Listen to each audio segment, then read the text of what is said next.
Welcome back to my series on games that we missed out on. This month's video is brought to you by Concord, a hero shooter game that is backed by Sony and has been under development now for 8 years? I mean, this game right here is destined to be the next Star Wars, a video game. Wait, what? I'm sorry? What do you mean the servers were shut down after only 2 weeks? That's a crock of shit. Huh.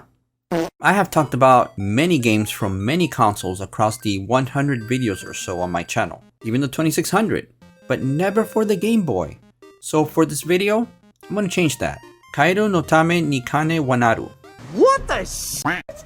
That's the coolest name ever! Which supposedly translates to the frog for whom the bell tolls. But if I copy and paste the Japanese characters from the cover of the game to Google Translate, it reads as the bell tolls for the frog, which sounds just as good if not slightly better than the other title, but you know what, both of them are pretty good. Before I get into the game, let's get the boring info out of the way. The Frog for Whom the Bell Tolls was released for the Game Boy in September of 1992 and was developed by Intelligent Systems and Nintendo R&D 1. It never got ported out of Japan, but luckily, a fan translation for the game was released into the wild in 2011, which is the one that you're gonna see here.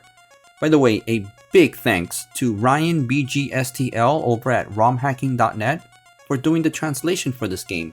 Thank you.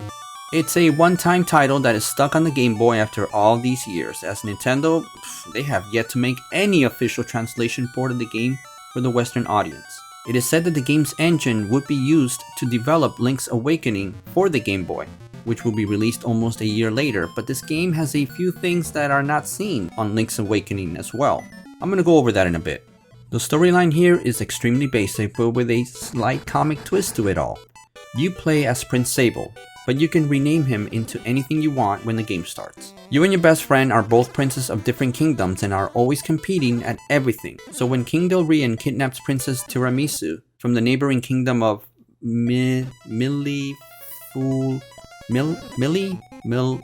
what the For reference in French, this is said as mille feuilles.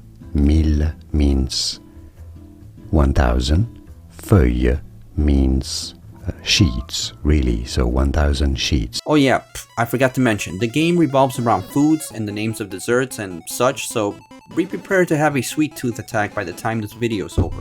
Lord Delrian kidnaps the princess and his army known as the Crokians overrun the kingdom. Prince Richard is off to save the princess, but wait, you are off to save the princess as well, and you need to get to her before Prince Richard does. So are you saving her because she was kidnapped, or is that rivalry at play here? So right away, the competitive nature for both of these characters are put front and center. For the rest of the game, you will be, for the most part, one step behind Prince Richard, and sometimes you're going to be helping him as your paths cross from time to time. The game starts off simple enough as an overhead adventure game, and for a bit, it does feel like a Zelda game, with a town and NPCs and a fetch quest. Then you get to the palace and you think to yourself, well, this is going to be a dungeon like in Zelda. And then all of a sudden when you enter the palace, the game changes to a side-scroller adventure game with platforming segments. And it took me by surprise. It's not a segment that's too long either, so that's good. And it's here that we meet one of the first side characters of the game, named Jam. I love how he meets up with you and doesn't want to fight the guy guarding the bridge control, so he decides he's going to swim for it. And then you see him outside swimming across the river after you get the controls and extend the bridge, which takes some time, so he's gotta be the slowest swimmer ever. Seems he's faster in land though.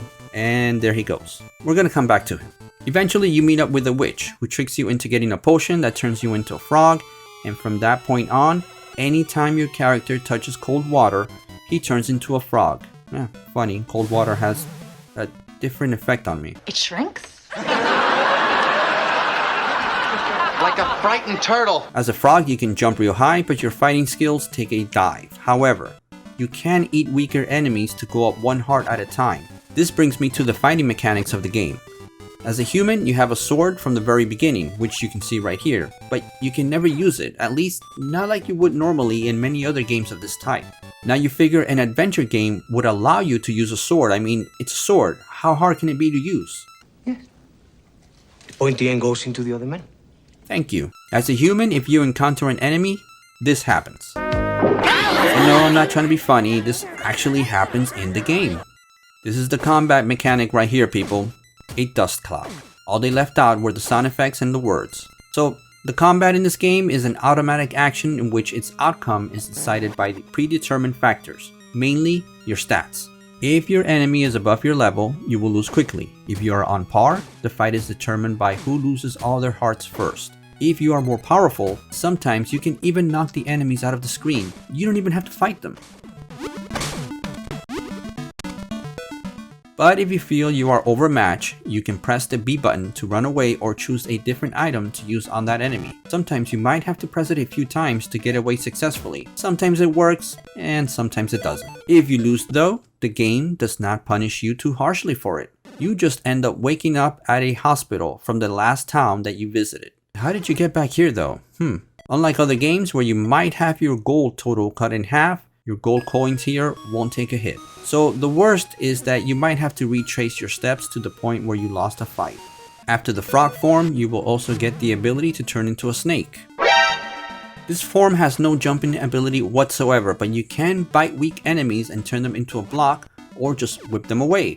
And I still don't get the point of whipping them out of the screen, but you know, it's fun to watch. You can also crouch and get through small narrow passages, which you're gonna see later on in the game. So by this point, it starts to feel like you're playing Wonder Boy and the Dragon's Trap, where you can swap into different animals to solve puzzles in the game. Which is not a bad thing by any means, since that game is pretty good, especially the remake from 2017, which is one of the best side-scrolling adventure games I have played in some time.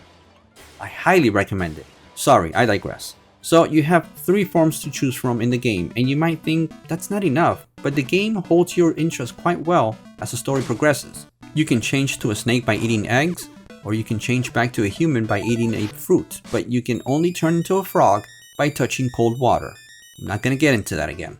And the sequence to turn into a human is long and tedious, reminding me of that day to night or night to day cycle in Simon's Quest. That was fun, not. As the game goes on, you're gonna see frogs everywhere you go, in towns, in the palace. They are everywhere. Oh wait, it's a frog with an eye patch. What are the odds of... Wait a second. It's Jam, the thief! You also meet this guy here who I could swear is the main bad guy of the game. I mean, look at him. He looks as crazy as a crab house rat. He definitely kidnapped the princess and is gonna turn her into some kind of cybernetic killing machine. Pretty sure of it, but yep, nope. He turns out to be just a mad scientist that just happens to live in a town on Brown Sugar Island and helps the prince with his inventions. And he likes sushi with wasabi. And you meet him at a place called the Nintendo Facility. I did not mispronounce that. It's called Nintendo.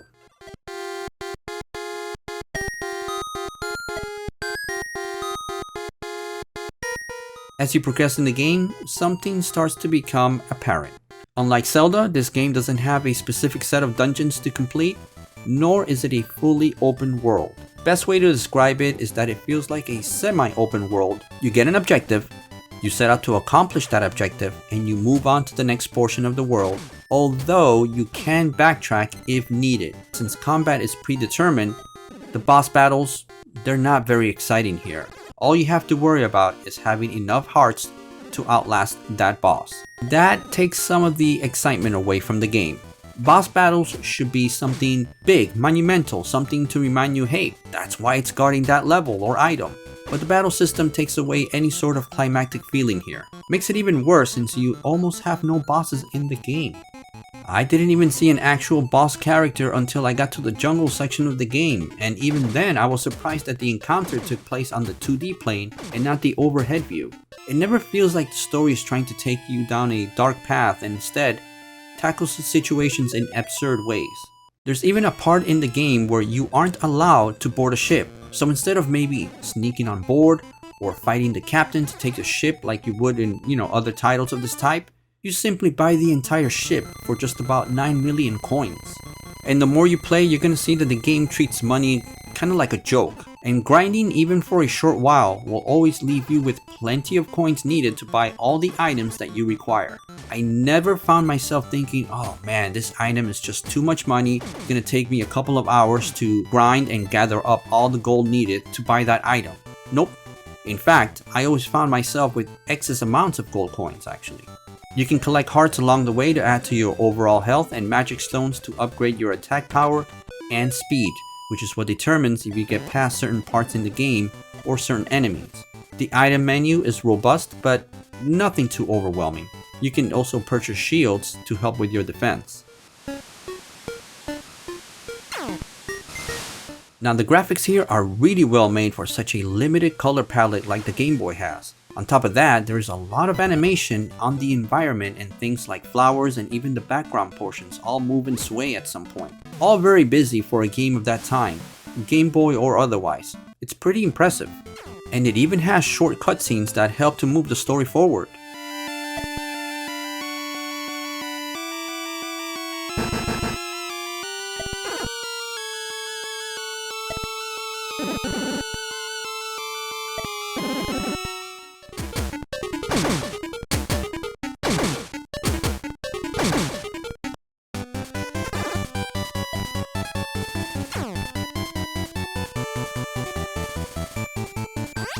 The music here is also very catchy and feels like something Nintendo would do. That and the dialogue and the way the story progresses gives the whole game a very silly and charming vibe to it. After playing this game and capturing footage for this video, I can honestly say that lots of the tunes here are stuck in my head and will remain so for some time.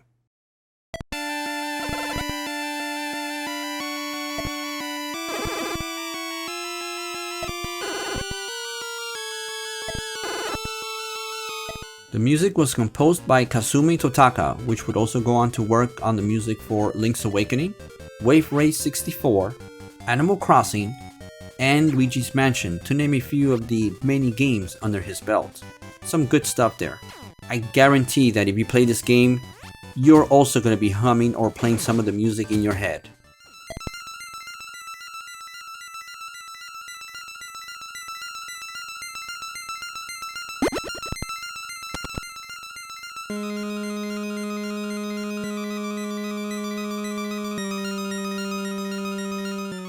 Some of the characters of this game can be found in other Nintendo titles as well.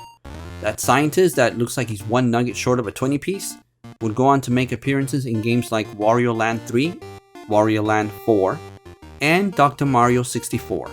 Prince Sable makes appearances as trophies and stickers on the Smash games on 3DS and Wii U, and can also assist you in battle. Now you finally know who that kid is that can turn into a frog and a snake and fights it out in a cloud of dust. Prince Richard makes many appearances through the years in different games. On Link's Awakening as himself, as well as the HD remake. He also appears within some of the DLC in Hyrule Warriors, and as a collectible spirit in Smash Ultimate.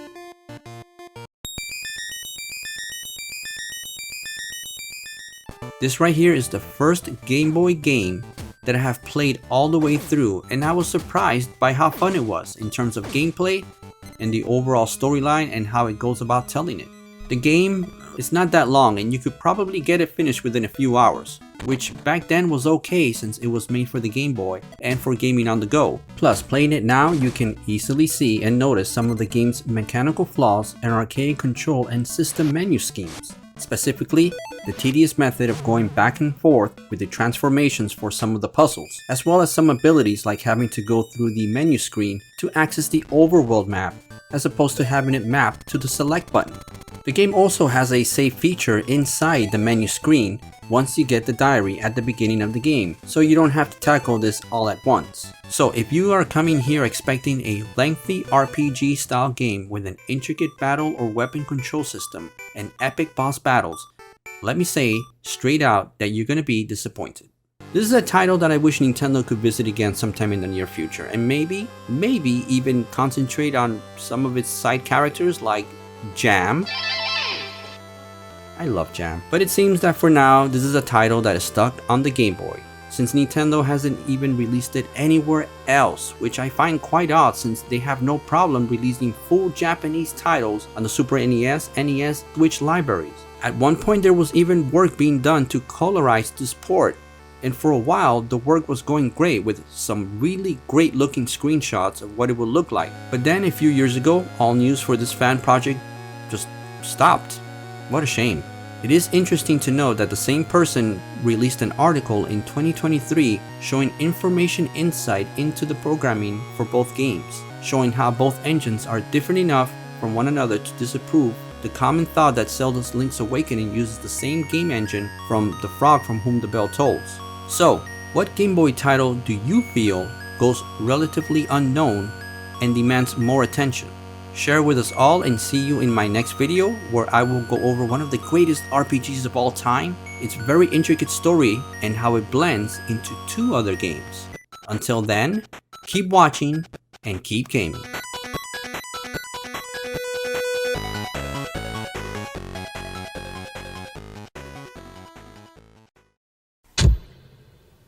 私は通訳のバイリンガエルカエルの本音を聞いてあげるわ